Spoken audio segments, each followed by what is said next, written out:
Welcome to today's artifact. I'm Professor Bob, and today we're going to look at something that also deals with the Cold War, but of a positive nature. Some souvenirs and artifacts from the end of the Cold War. Now some people will say, well, we still have problems with Russia. We still have problems with China. That's true. But the Cold War era was different. We do have the fall of Berlin Wall, and the fall of the Iron Curtain. And there are two artifacts that represent that. And I'll show them to you in a little more detail in just a little bit. But of course we have Ronald Reagan here and Mikhail Gorbachev. You say, what kind of artifacts are those? Well,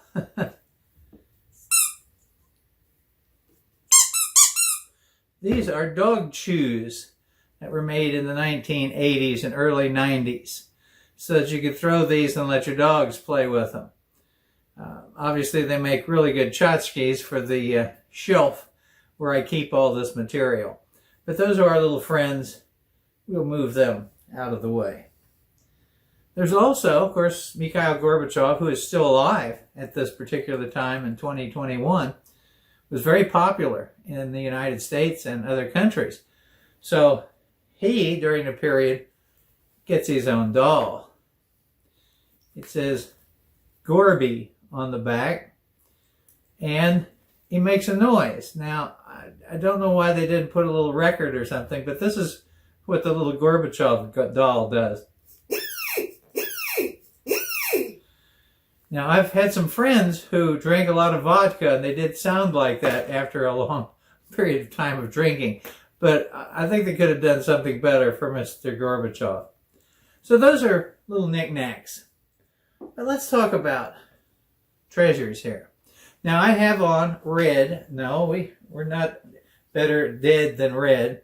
But it's red. I will put a blue one on after I finish with one of the objects. I'm going to start with this one over here. Obviously I will be showing you close-ups of this and other parts of it. But this is my display for the Iron Curtain.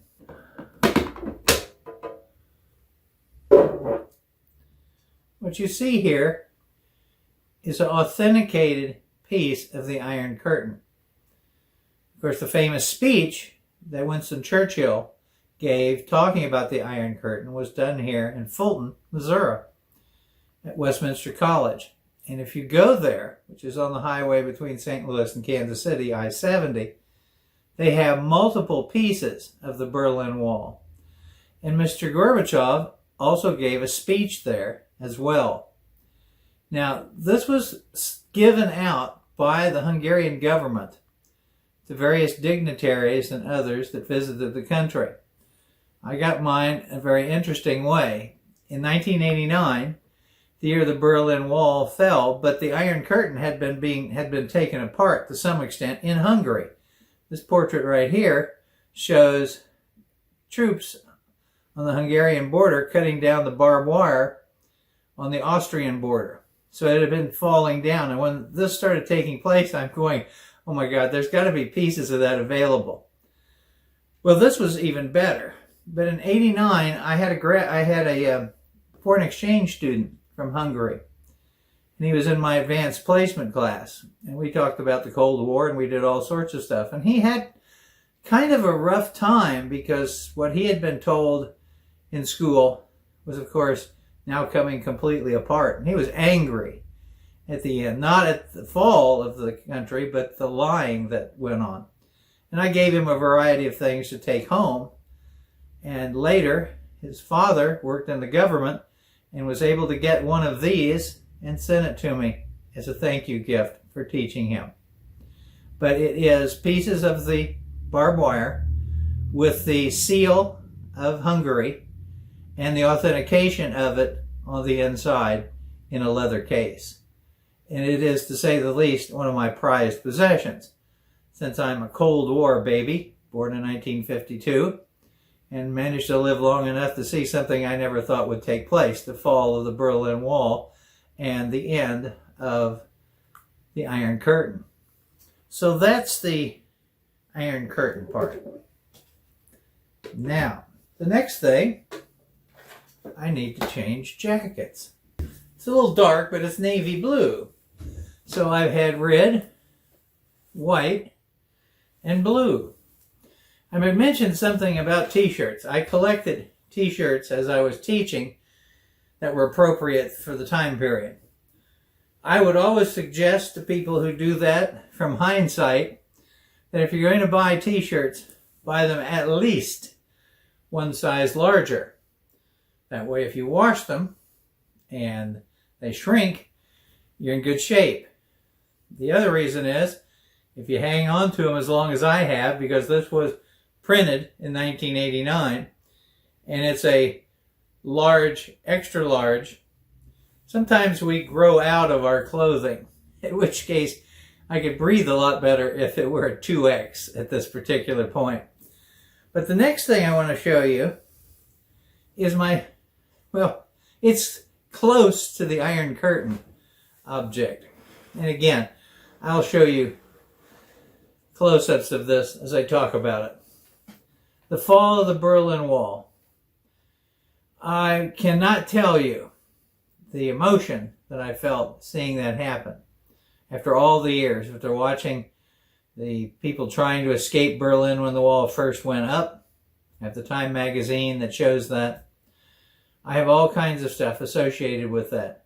But to see it fall, because most people thought that what would take place is, to some extent, what happened in Romania, where Ceausescu would not give up the power, and his secret police and others opened fire on the crowds. But ultimately, the army switched sides. And there was no stronger secret police than the Stasi in East Germany. And the thought of them going over easily just didn't make any sense. But without Gorbachev's assistance, they, to some extent, rolled over.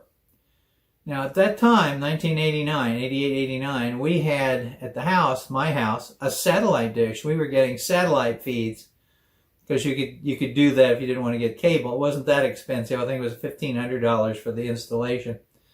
And we picked up worldwide programs all over the place. So we watched the English station from America on Germany. And we watched the whole thing. And then, of course, eventually the big news medias got involved and watched the first people to come across.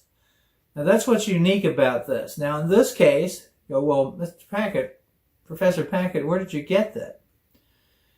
I had corresponded with someone who was a teacher in Germany. He was a political science teacher. And they loved to talk about American elections.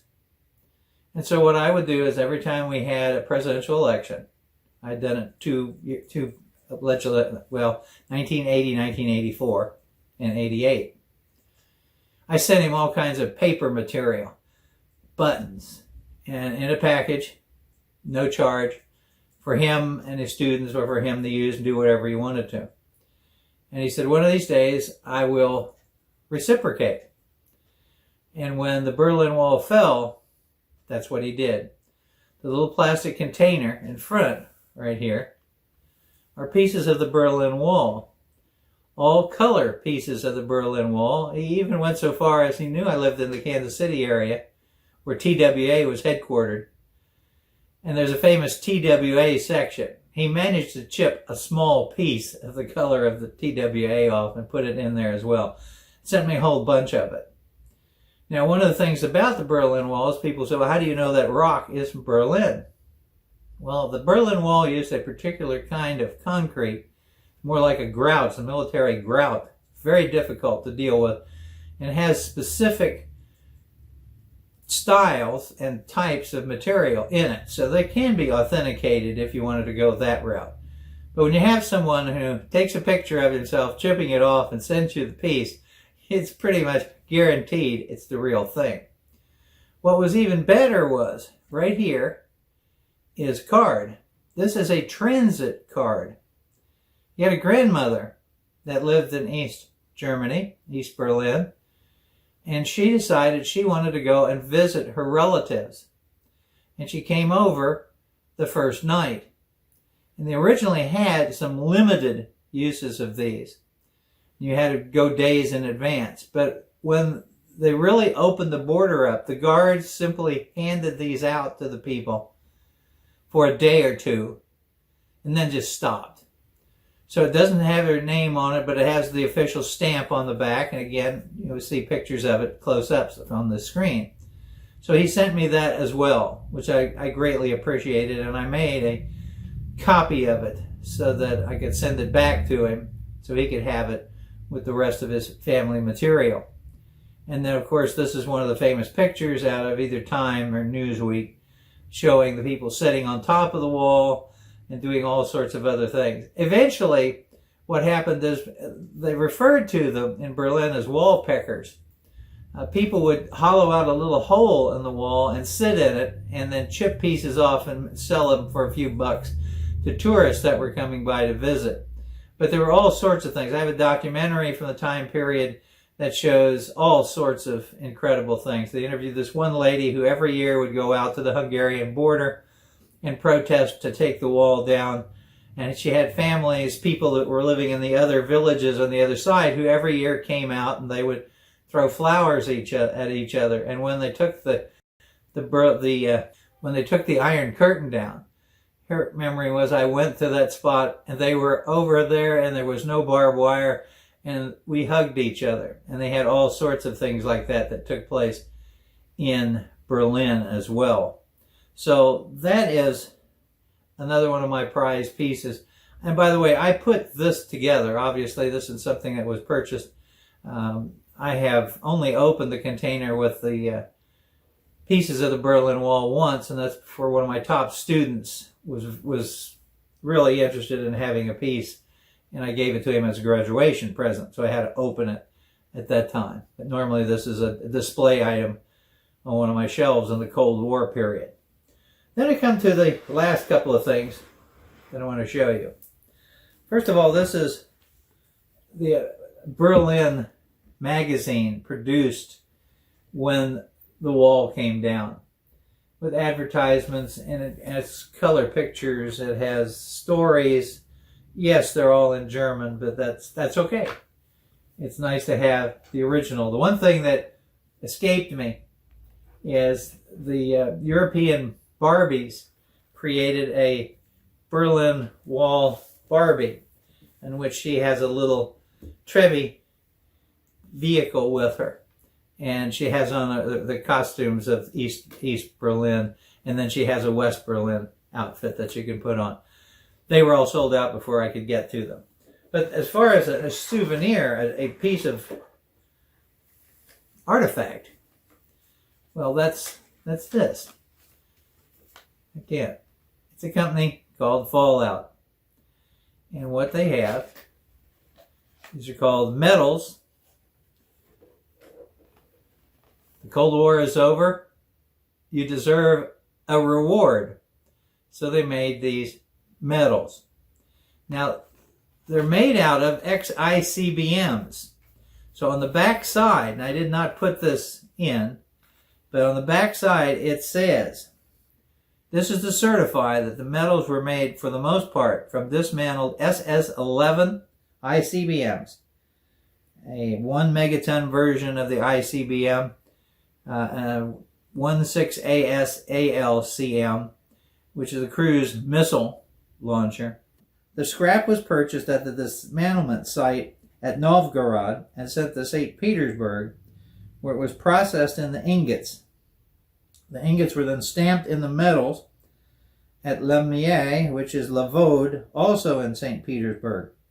All products were checked on their arrival in the United States at Lawrence Livermore Labs, and no radiation was present. And so we have these, reassuring that they weren't radioactive. But it is something that you have to be concerned about. For example, you could buy radiation suits that were used by the Soviets during the Cold War. So you had to be careful that they didn't sell you something that was hot, shall we say. And I have a complete outfit, mask and everything, but it was It was perfectly fine. It was checked before we purchased it, or I purchased it. So we have the piece of the Iron Curtain, the pieces of the Berlin Wall, all the little information and stuff that went with it, and of course our medals. And by the way, the medal in Russian says the word survivor on it. So I hope you enjoyed our little positive end to the Cold War. I still have some real negative stuff to show you, such as food. And probably the next time I'm going to do the fallout shelter food and show you the rations and how that would work and the cans and all that type of stuff. And probably compare it to some other biscuits, because quite frankly, fallout shelter biscuits or crackers are pretty much the same material that they used for hardtack in the Civil War, that they used as ship biscuits on the ships in the sailing period and other time periods. I think somebody, probably some Greek or Roman, came up with this concoction and said, this is really good. We can eat it anywhere. It lasts forever. And if it gets stale, you just dip it in wine. Congratulations. They keep coming back over and over and over again. So I hope you enjoyed that. And if you like what you saw here today, please like down below and subscribe if you would like to. And as always, don't forget, if you'd like to listen to more history on podcasting, go to my website, historyaccordingtobob.com. Thank you very much.